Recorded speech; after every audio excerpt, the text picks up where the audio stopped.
तो अभी जो नया टॉपिक मैंने आपको पढ़ाना है वो होगा एरे ऑफ पॉइंटर्स। तो एरे ऑफ पॉइंटर्स को पढ़ने के लिए पहले ये समझना जरूरी है कि ये क्या होता है और क्यों बनाए, है ना। तो उसके लिए क्या है, मैं यहाँ पे कोड लिखना शुरू किया है मैंने, जिसमें आप पहली लाइन पे देख सकते हैं हमने n1 n2 और n3 नाम के 3 इंटीजर वेरिएबल्स बनाए और उसमें कुछ रैंडम वैल्यूज डाल दी, 4, 34 और -23 कुछ भी वैल्यूज डाल दी।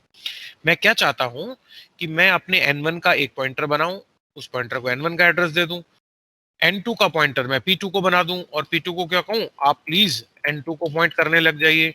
और इसी तरीके से मैं अपने पॉइंटर p3 को कह सकता हूं कि आप एक काम करो, आप n3 को पॉइंट कर जाओ। अच्छा देखो, p1 n1 को पॉइंट कर रहा है। सवाल अगर किसी के दिमाग में आए कि सर क्या p1 से n2 को पॉइंट नहीं करा सकते थे, बिल्कुल करा सकते हैं, ऐसी कोई वो क्रोनोलॉजी नहीं है। ठीक है कि P1 N1 कोई करेगा और P2 N2 कोई करेगा, P2 किसी का भी एड्रेस ले सकता था, वो N3 का भी ले सकता था। मैंने तो थोड़ा सा सिमेट्री मेंटेन करते हुए काम किया है।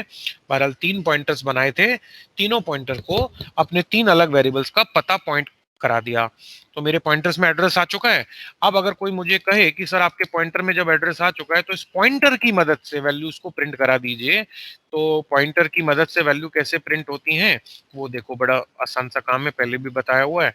%d लगा दो इस तरीके से और कॉमा लगा के आपके पहली वैल्यू किसके पास है, आपके P1 के पास है। तो देखो कुछ बच्चे अगर कहें कि सर मैं P1 लिख दूं, तो भाई P1 में क्या पड़ा हुआ है, P1 में एड्रेस पड़ा है, एड्रेस नहीं प्रिंट करना है, उस एड्रेस पे मौजूद वैल्यू प्रिंट करनी है। तो वैल्यू एट द एड्रेस यानी स्टार ऑपरेटर लगाने से ही ऐसा होगा। ठीक है, फिर फटाफट इसको कॉपी पेस्ट कर लेते हैं और देखते हैं क्या होगा। शिफ्ट इंसर्ट से कॉपी पेस्ट हो गया और पहला वाला P1 था तो दूसरे को हम क्या कर देते हैं, P2 कर देंगे और तीसरे वाले को हम P3 कर देंगे। ठीक है, और इसको सेव सेव करने से पहले ना एक काम करते हैं, गेट ch रह गया वो भी लगा दें, नहीं तो ऑल्ट F5 से यूजर स्क्रीन देखने के लिए मेहनत करनी पड़ेगी। तो थोड़ा सा आसान बना दिया, रन करते हैं कोड को। तो देखो आपके वेरिएबल में जो वैल्यूज थी 4, 34 और -23 वो हमने प्रिंट करा के आपको दिखा दी with the help of pointers. ठीक है, तो नो बिग डील। पॉइंटर्स आपको मैंने पहले भी पढ़ाया है, उसका वीडियो भी आपके लिए अपलोड किया था। आप आराम से पॉइंटर बना सकते हैं, पॉइंटर में एड्रेस डाल सकते हैं और star P1 star P2 star P3 लिख के उन वैल्यूज तक पहुंच सकते हैं जो N1 N2 N3 में पड़ी थी। ठीक है, अभी किसी के दिमाग में आ रहा हो कि सर पॉइंटर क्यों बनाते हैं, तो भाई प्लीज पुरानी वीडियो जरूर देख लें। पॉइंटर बहुत ही पावरफुल रिसोर्स है। ये फंक्शंस के अंदर call by reference parameter passing में भी मदद करता है, एरे में भी काम आता है। इस सब कामों के लिए पुराने वीडियोस को आपको देखना पड़ेगा। तो पॉइंटर की इंपॉर्टेंस के बारे में तो यहाँ पे हम ज्यादा बात नहीं करेंगे, आप खुद एक बार चेक कर लीजिएगा। सवाल ये है कि 3 वेरिएबल के 3 पॉइंटर बनाने पड़ रहे हैं, है ना। अगर मेरे पास 50 वेरिएबल हों तो मुझे 50 पॉइंटर बनाने पड़ेंगे। तो जिस तरीके से ये बताओ 50 वेरिएबल होते हैं तो आपको क्या टॉपिक पढ़ाया कि अगर आपके पास 3 वेरिएबल थे, तो आपको याद हो तो एक टॉपिक हमने पढ़ा था एरे। तो एरे में क्या पढ़ाया था कि भाई ऐसे वेरिएबल 3 वेरिएबल मत बनाओ, सीधे सीधे ऐसा लिख दो, एरे बना लो। मतलब तो फिर n1 n2 n3 ऐसे वेरिएबल्स नहीं बनाने पड़ेंगे ना, n ऑफ 3 बना सकते हैं, 3 कमरे मिल जाएंगे, पहले कमरे में 4, दूसरे में 34, तीसरे में 23 रख देना। ऐसा आपने पढ़ा था, एरे के अंदर पढ़ा था। तो इसको क्या कहते हैं, अगर कोई आपसे पूछे तो इसको आप कह सकते हैं एरे ऑफ इंटीजर्स, है ना। ये एरे ऑफ इंटीजर्स है जिसमें 3 कमरों का एरे बन गया। तो लेफ्ट में जो 3 वेरिएबल्स देख रहे थे n1 n2 n3 उसकी जगह एरे बना लीजिए। तो जब आप 3 वेरिएबल्स की जगह एक एरे बना सकते हैं, तो सवाल ये है कि हम 3 जो पॉइंटर बना रहे हैं, क्या हम इसके इसके लिए भी कुछ ऐसा काम नहीं कर सकते कि हम एक एरे बना लें कुछ इस तरीके का और वो एरे क्या होगा, हमें कैसा एरे चाहिए जिसका हर कमरा, अब इस P(3) में कितने कमरे होंगे, 3 कमरे, मगर क्या उन कमरों के अंदर मैं किसी दूसरे वेरिएबल का एड्रेस रख सकता हूं, नहीं। क्योंकि ये जो अभी आप देख रहे हैं स्क्रीन पे इंट P(3) लिखा है, ये वो एरे है जिसका हर कमरा साधारण इंटीजर वैल्यू को स्टोर कर सकता है। We can always store simple integer values in this array that we have created.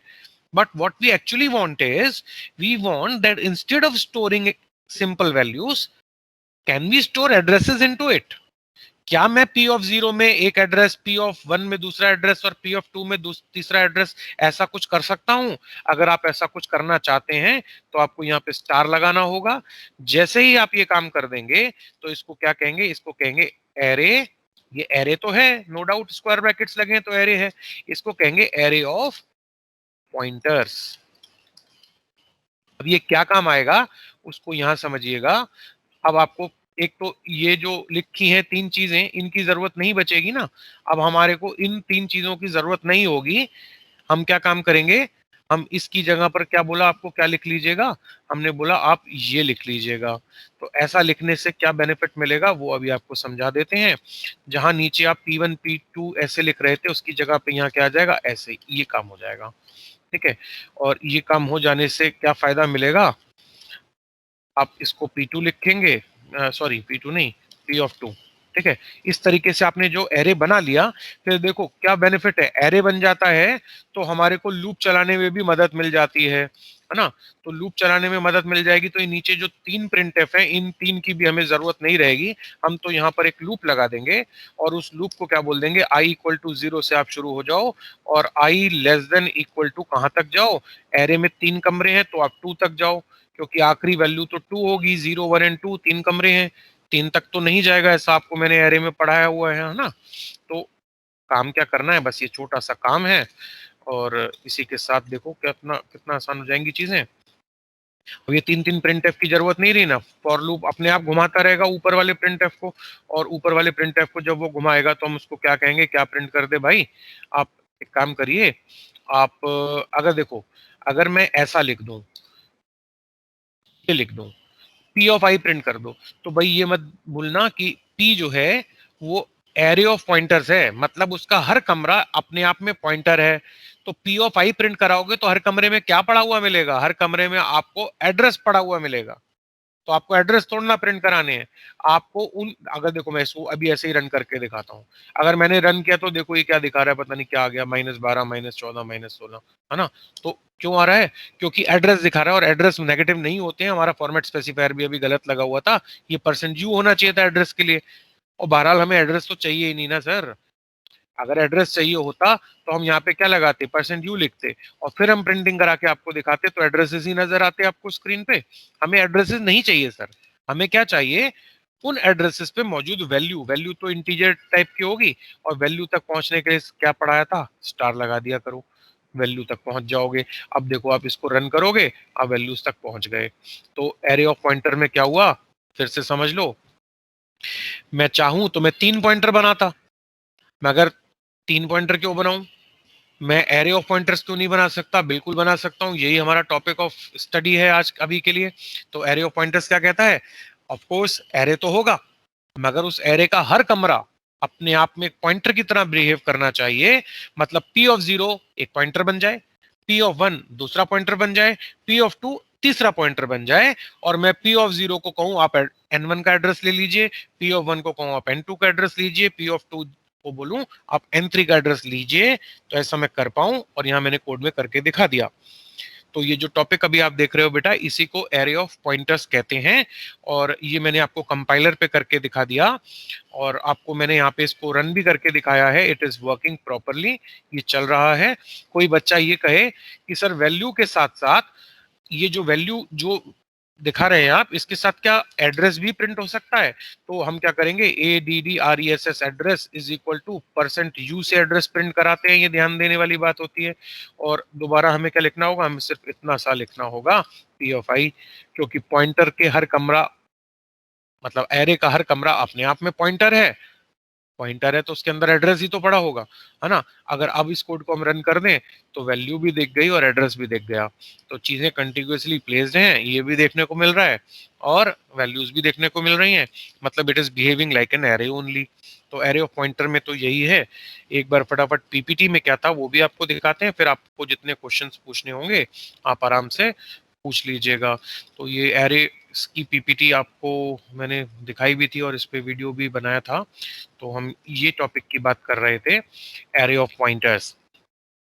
तो बेसिकली एरे ऑफ पॉइंटर्स को देख लो। In programming an array of pointer is an array of special variables. मतलब ये एक ऐसा एरे है जिसके अंदर हर कमरा अपने आप में स्पेशल है, where each of the variables are pointers. उसका हर कमरा एक पॉइंटर की तरह काम करेगा।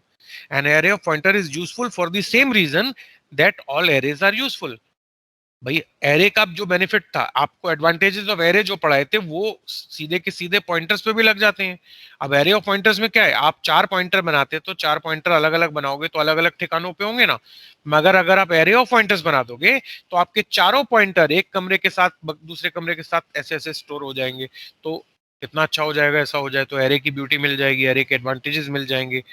ये एक छोटा सा कोड है जिसमें आपको ये येलो कलर में वही एरे ऑफ पॉइंटर्स एओपी के नाम से दिखा दिया। तीन कमरों का पॉइंटर बनाया, तीन अलग वेरिएबल्स हैं, अपने एरे को एक एक करके तीनों का वेरिएबल का एड्रेस दिया है और वही प्रिंटिंग करा के दिखा दिया। कुछ कुछ वैसा ही है जैसा अभी आप कंपाइलर पे देख रहे थे। तो this was all about array of pointers. इसमें एक चीज से कंफ्यूज नहीं होना है, पॉइंटर टू एन एरे अलग चीज थी। पॉइंटर टू एन एरे क्या था, हम एक इंटीजर पॉइंटर बनाते थे और उसको एरे का पता दे देते थे पहले कमरे का, तो वो एरे को पॉइंट करने लग जाता था।